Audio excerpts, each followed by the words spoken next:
Hello, and welcome to Roly Poly Weight Loss. As always, I'm your host, Roly Poly, and welcome to day 16. And this is a Monday, so it is a weigh-in day. So let's see. Okay.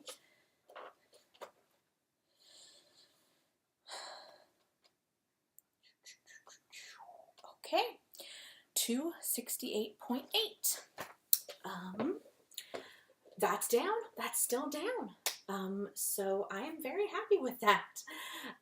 And I know my food wasn't great this week, so that's extra good to see. Okay, so let's go.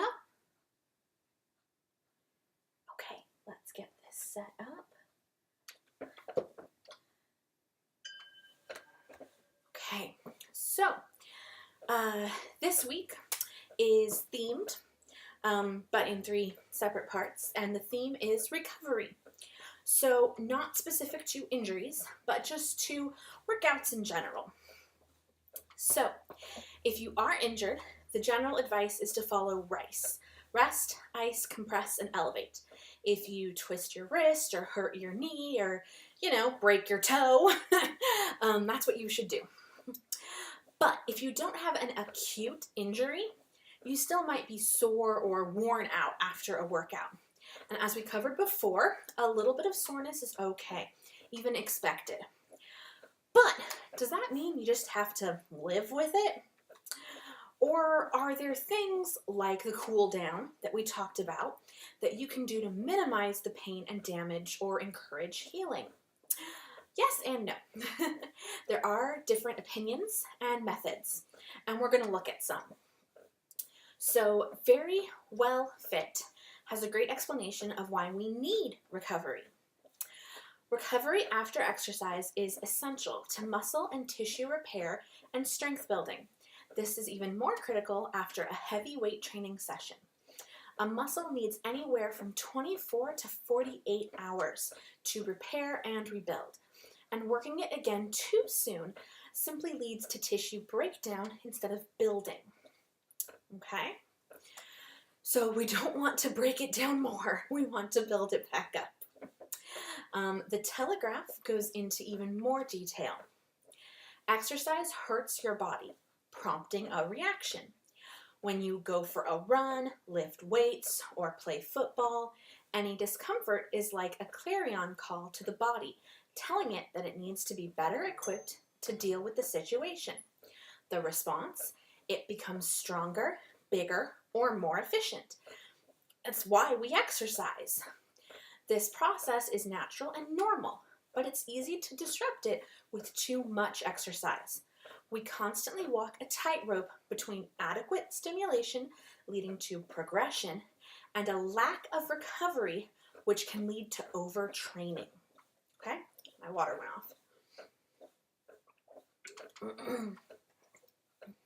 So, the Telegraph also expands on the side effects of overtraining. The perils of overtraining are numerous. Not only can it undo all the hard work you put in down the gym, but it can also leave you a husk of the man you were, lethargic, unable to sleep, irritable, and without sex drive. What's more, the disruption it causes to your body's systems can actually lead to weight gain. Okay, so this is why recovery is important. But what does recovery actually consist of? We already talked about cool down and stretching in a previous episode, but what else is there? So Very Well Fit notes that there are as many methods of recovery as there are athletes, which makes sense. But that said, there are some things that are pretty universal and covered in both of these articles, Very Well Fit and The Telegraph. Basically agree on pretty much all of the things they suggest. So number 1, rest/sleep.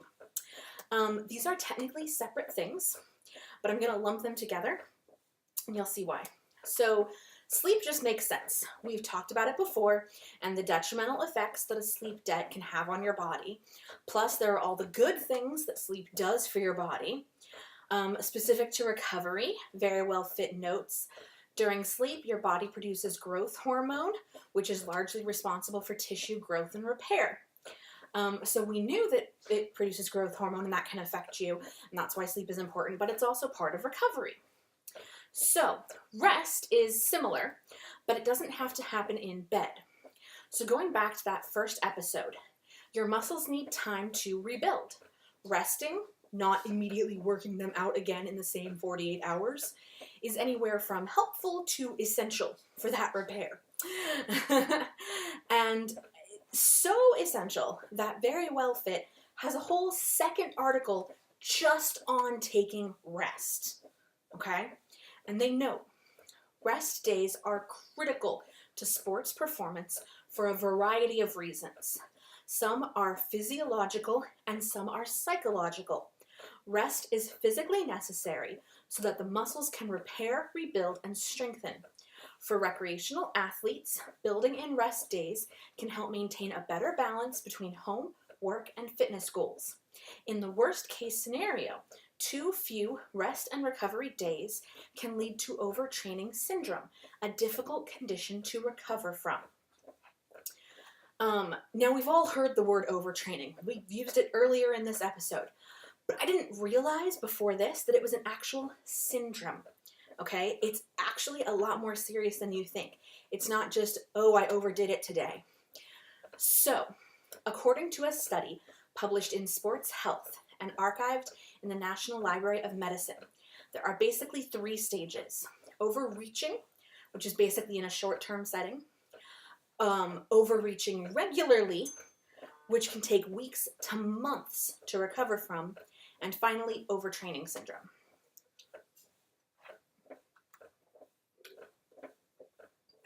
So, symptoms include fatigue, depression, loss of motivation, slow or irregular heartbeat, insomnia, irritability, hypertension, restlessness, anorexia, lack of mental concentration, anxiety, weight loss, and awakening feeling unrefreshed. Plus, heavy, sore, and stiff muscles. And it can take months to recover. This can also colloquially be known as burnout. You might have heard that term too. And Rady's Children's Hospital has a page in their sports medicine section with all of the warning signs for teen athletes. So, in addition to some of the symptoms above, they add chronic pain, decreased sports performance, prolonged recovery time, lack of enthusiasm, frequent illness, personality or mood changes, and difficulty completing usual routines. So if you're working out a lot, and any of that sounds like you, then potentially you could have burnout or overtraining syndrome, if those symptoms sound like you, or someone you know. Now, it could just be overreaching, which again is still weeks to months of recovery, but it could be overtraining syndrome. And according to Rady Children's, the only real treatment they can offer is rest, again, for 4 to 12 weeks. So again, months, okay? And like they said before, it's physical and psychological problems. And when I was looking up this stuff about overtraining syndrome, because I totally had never heard of it before in the context of being a syndrome, I found something similar on the Mayo Clinic site. This one is chronic exertional compartment syndrome, which can be a result of overtraining. So not only do you get the overtraining syndrome, but it can also cause other syndromes. This particular one basically presents very similar to shin splints, but it doesn't heal up as well. And it's most common in people under 30, and particularly in runners or other impact exercisers.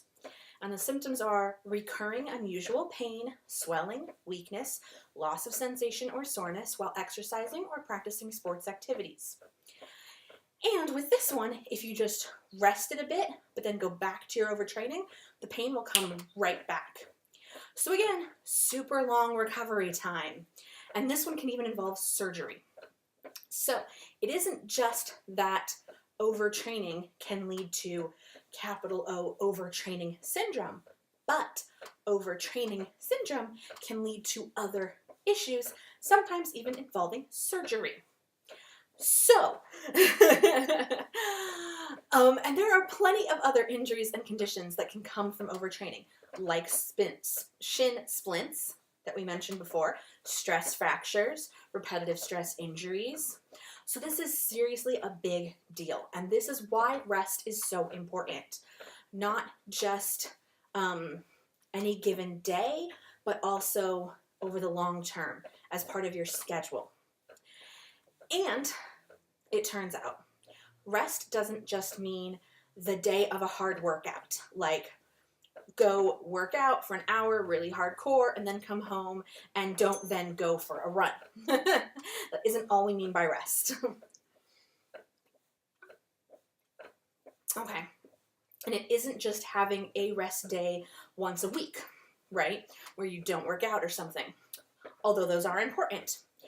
But there's also a long-term need for a rest plan, okay? So Very Well Fit explains, long-term recovery techniques refer to those that are built into a seasonal training program. Most well-designed training schedules will include recovery days and or weeks that are built into an annual training schedule. This is also the reason athletes and coaches change their training program throughout the year. Okay, and the Telegraph agrees, suggesting incorporating a down week every 8 to 12 weeks of intense exercise to allow your body to properly recover. This could be an entire week away from exercise or a time to temporarily reduce weight intensity or volume. So that's every 2 to 3 months, they're saying. You should take a whole week off, okay? And by this, we don't mean like just change to a different exercise, right? It means actually not exercise or something very low key. If you're like jogging 5 times a week, you can maybe like take a walk 2 or 3 times this rest week, but not for like miles and miles and miles. Just like a nice little short half-hour type walk. Really, really taking the time off to let your body rest and recover. And it's also not a great plan to make that week be the, this is my time to get all of the things done week. Because if you're just completely active, moving around, doing all these things and stressing yourself out about getting stuff done, that's not actually a rest and recovery week, is it? That's just a different kind of stress on your body. So, actually resting and recovering and sleeping. So, that's just number 1, sleep/rest. Okay, on to number 2. 2 is watch your intake. Okay, so the most obvious component of this is hydration. When you work out, you can become dehydrated and you should replenish those fluids. You should also reduce alcohol because alcohol exacerbates dehydration and makes it worse. So if you get dehydrated in your workout and then you go have a beer, you will continue to be dehydrated because you're not actually replacing that with good fluids, just more dehydration. So actual rehydrating fluids like water. But intake is also nutrition. So the Telegraph says, ensure that you are eating enough calories to recover and that you have your macronutrients balanced properly. For example, not enough protein in your diet can lead to loss of muscle mass, whilst too few carbohydrates can lead to poor performance and fatigue. And Very Well Fit adds, ideally, you should try to eat within 60 minutes of the end of your workout and make sure you include some high-quality protein and complex carbohydrate. So, again, this is not to say go out and eat a 5-course meal right after you work out. But in general, on the Telegraph, you need more protein in your diet, okay? Not necessarily in your post-workout meal only, but just in your diet as a whole. You need that protein and those complex carbohydrates to help you recover from the workouts and the muscle tearing and building that you're doing, to help that kind of go. And then, because you can lose energy by burning it when you're working out, that meal right after the workout is important to just keep yourself from, crashing out. So this is both in terms of your whole meal plan and also your immediately after workout, what you're doing. You don't want to work out and then eat 7 donuts and completely counteract what you just did. Okay, so number 3 is stay positive. I think I had a water bell go off. Even if I didn't, extra hydration. So, 3, stay positive. The Telegraph notes that positive self-talk can help stimulate your subconscious to aid in your performance and recovery. Meanwhile, Very Well Fit suggests visualizations, mindfulness meditations, and also positive self-talk. So this goes back to what we were saying last time about finding the positive, and to the idea of meditating as part of a daily routine or a sleep routine. And generally having a positive attitude, looking for those happy moments, looking for those gratitude moments, to kind of keep your spirits up. So it's almost like it's all connected. Positivity and mindfulness meditations are good for your sleep routine and for your motivation and for your rest and recovery. It's like your body is all connected somehow. But so all of those things we talked about with staying positive. If you're constantly down on yourself, and this goes also to motivation and to setting reasonable goals that you can achieve and celebrating those victories. If you're constantly down on yourself for not losing 20 pounds the first week, you're not going to go far. And that negative perception can hamper your recovery. I know to some people that might sound like, new agey junk. If I don't feel happy, I won't recover. But studies have shown that your mood can actually affect your body. So stay positive. Number 3. Okay, number 4, get an ice bath. Now, this one seems legit. I mean, after all, pro athletes do it all the time. You see it, NFL, Major League Baseball, Olympics, all that. It must help, right? And we're supposed to ice muscles if we injure them as part of the rest, ice, compress, elevate. But I just can't imagine being that cold. Supposedly you go numb so you don't feel it anymore. But I'm not jumping in to try it. If you're up to it, if you're able to withstand the cold and you want to try an ice bath to help your muscles recover, go for it. I'm too much of a wimp, so I will not be testing that one and giving you a review.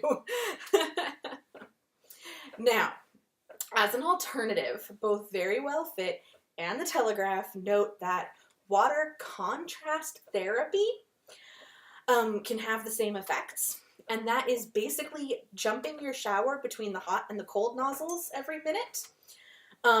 So you get cold and then heat and then cold and then heat. Again, I'm still not racing to try it. So,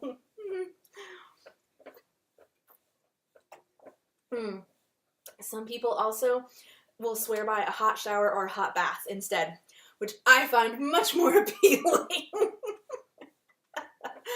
So, whether you choose cold or heat or both, back and forth, something about liquid and temperature change seems to have a good impact.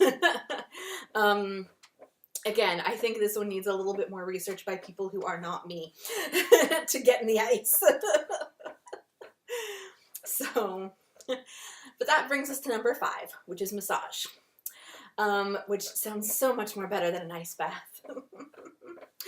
So sometimes at races or 10Ks or the like, you'll see sports massage therapists actually like set up in a little tent to give out massages afterwards. Sometimes beforehand too. And I've had it before after a walk, and it was indeed awesome. And that was just a quick little post-race one. I also got a massage after I overextended on a trail 5K, and I was still sore the next day. And my chiropractor recommended I get a massage, and I got one, and it made a huge difference. So this one I have tried out personally, and I will say I like it. This does help in my experience. And not just like getting a, like a, what do you call it? Like just like a massage to like just feel good, but like actually a sports massage that's like working those muscles that you've actually made sore is really helpful. But if that's a little out of your expense range or you don't have the time, then Very Well Fit has an alternative suggestion. You can also try self-massage and foam roller exercises for easing tight muscles and avoid the heavy sports massage price tag. So those those are a good alternative if you want to try a massage on your sore muscles, but don't have the time or money to go see an actual like sports massage therapist. And there isn't one after, if you participate in an event. Like I said, they're often there after the events. But you gotta get in quick because the line can become long. Everyone wants a massage. So those are the 5 suggestions from Very Well Fit and The Telegraph. So look at your sleep/rest, and watch your intake of water, alcohol, and food. Stay positive, okay? Practice positive thinking. Get an ice bath, theoretically, or an actual bath, or a hot water contrast therapy. And then 5, massage. Either professional sports massage or self-massage with a foam roller or massage balls. So, those are the 5 suggestions from Very Well Fit and The Telegraph. Think about incorporating them into your routine as you become more active and work out more. Okay? So, we have just a few more seconds until our cool down. There it goes. Cool down. Okay. All right. So, that is it for today. I wanted to introduce the idea of recovery and why it's important, and then the kind of first taste of what you can do about it. So again, keep in mind that rest and recovery doesn't just mean immediately after the workout. It means immediately after the workout, throughout your week, and throughout your long-term training plan.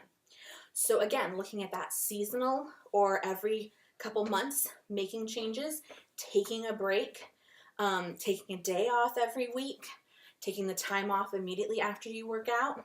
I know sometimes you're like, I have to work out and go straight to work, or I have to work out and then go help pick up the kids or whatever. I know that can be hard, but just think about how you plan your day and where you put your workout. And if you can't take an ice bath and get a massage and whatever right after your workout, at least think about the others. Get good sleep at night. Take your rest days and weeks. Look at self-massage. Just a little something can be helpful. Look at your intake. All of that. So do what you can. I know we have very busy lives and it's very hard to include these things, but this is as important as finding time for your workouts is finding time for your recovery. Okay? It doesn't necessarily come to the brain as readily as, oh, I need to plan time for my recovery, but it should. You should include recovery in your workout plan just like you include your exercises. Okay, it is that important. You do not want to get overtraining syndrome. Believe me, I looked it up. It is terrifying. You do not want to get hit. Oh, and we're done. So, this has been Roly Poly Weight Loss. As always, I am your host, Roly Poly.